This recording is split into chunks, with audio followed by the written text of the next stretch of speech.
unboxing the WACACO PICOPRESSO, not the NanoPresso. That doesn't really make real espresso.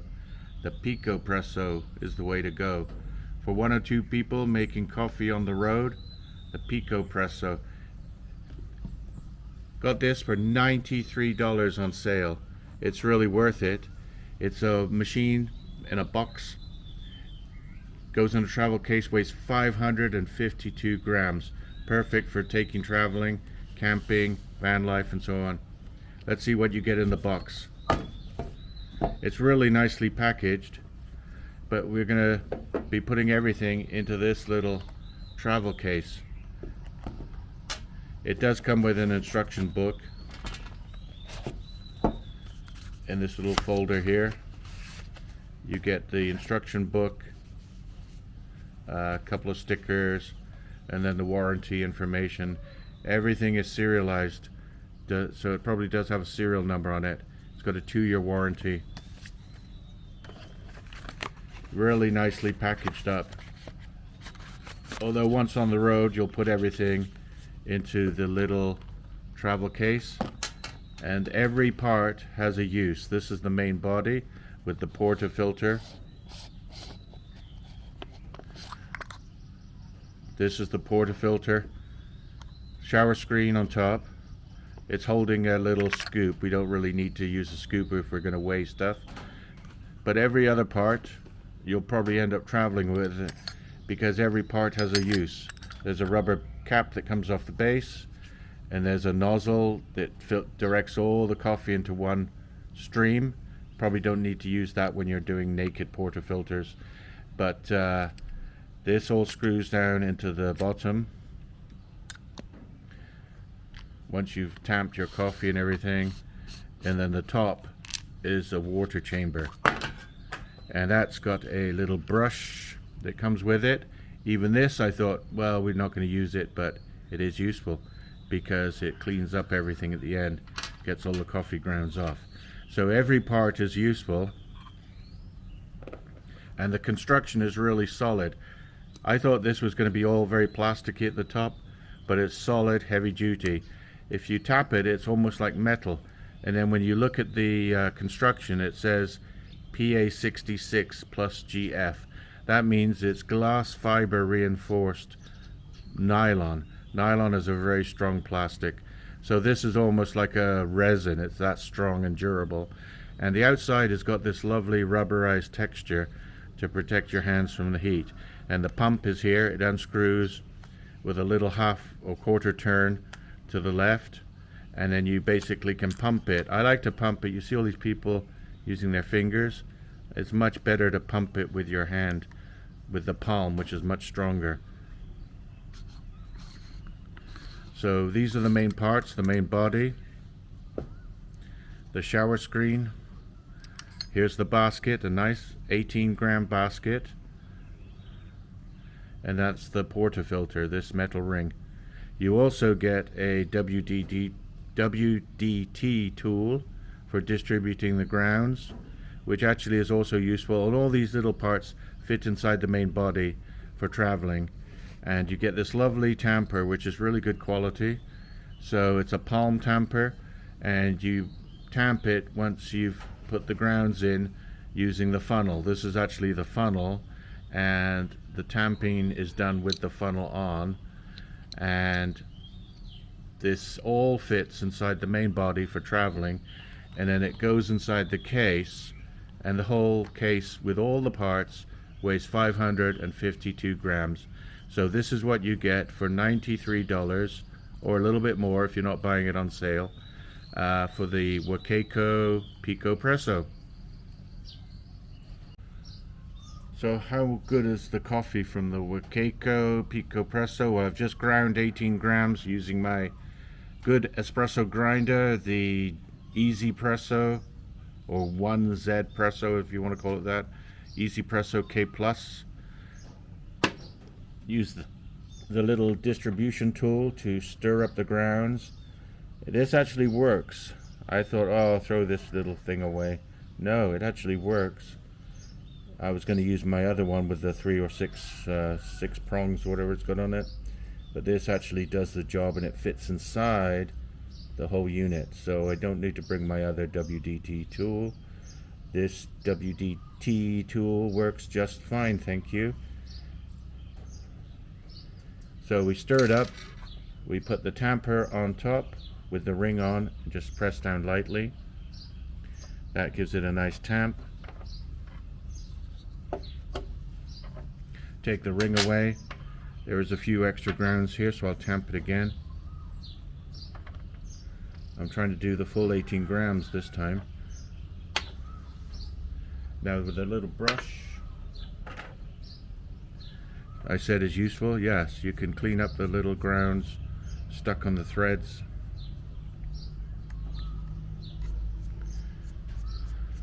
I've preheated the body with the hot water from the kettle, boiling water, and I'm just going to boil it again as I put the shower screen on, and I put this in the bottom.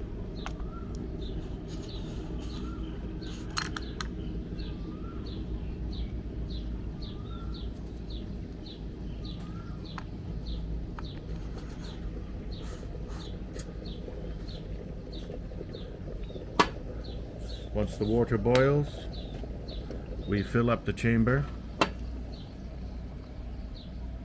to within about a centimeter, a half a centimeter from the top. The unit's already pre-warmed, and now we're ready to make espresso. So 1, 2, 3, 4, 5, 6, 7, 8, 9, 10, 11, 12 pumps should start it pre-infusing, and then after a few more seconds we start pumping steadily.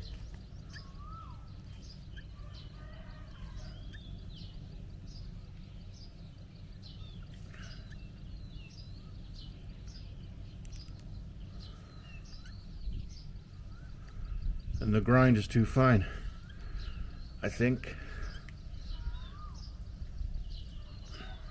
Today the grind is too fine, so we've got to back off the ground.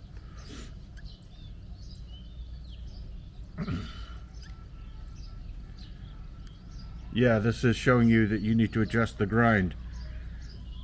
So it's coming out too slowly, and I'm having to pump with way too much pressure on the pump.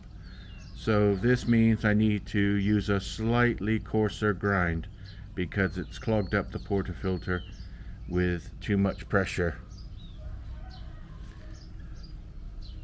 Yeah, this is not good at the moment. This is just like dialing in a real espresso machine. You've got to get the grind size right.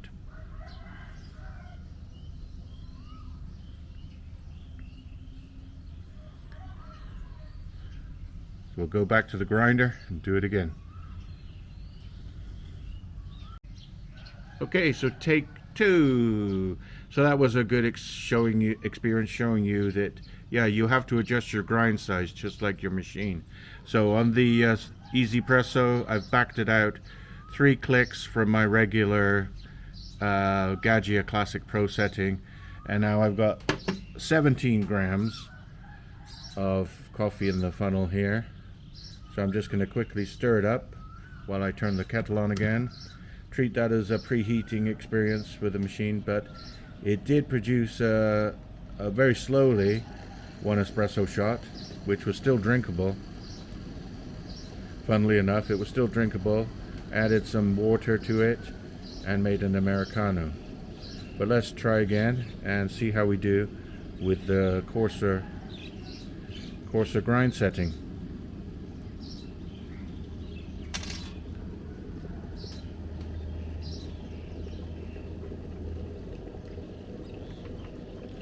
So we tamp that down.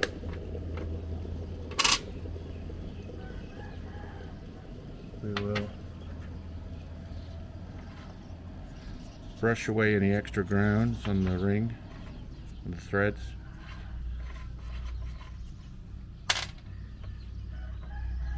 And I might just give it a light tamping There, to improve the puck. Put the shower screen on. Put the base into the unit.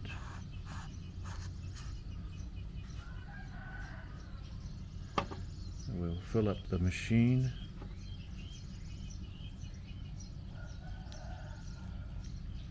Now it's nicely warmed up, and we've adjusted the grind size. Let's hope for a perfect shot.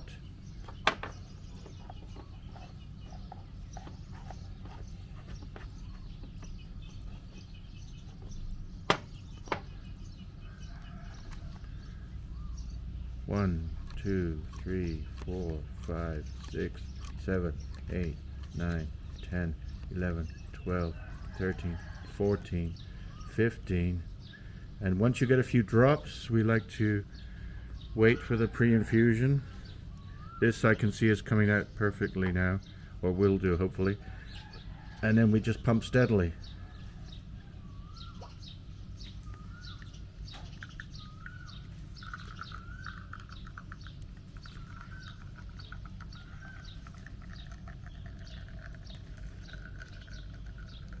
Lots of crema. I could probably go another click coarser. It is quite hard to press.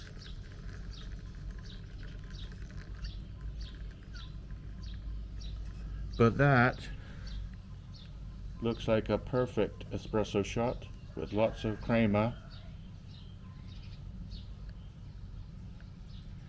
We'll see how it tastes.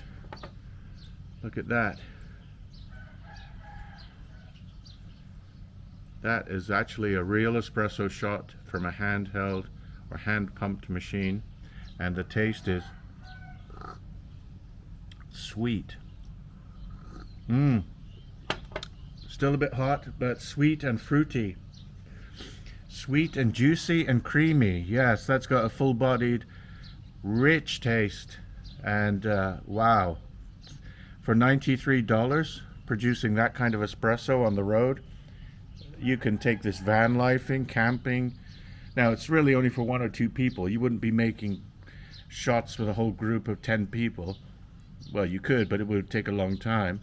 But for 1 or 2 people in the morning, on the road, away from civilization, you'll need a hand grinder, of course, a good hand grinder, and a kettle, some way to boil water.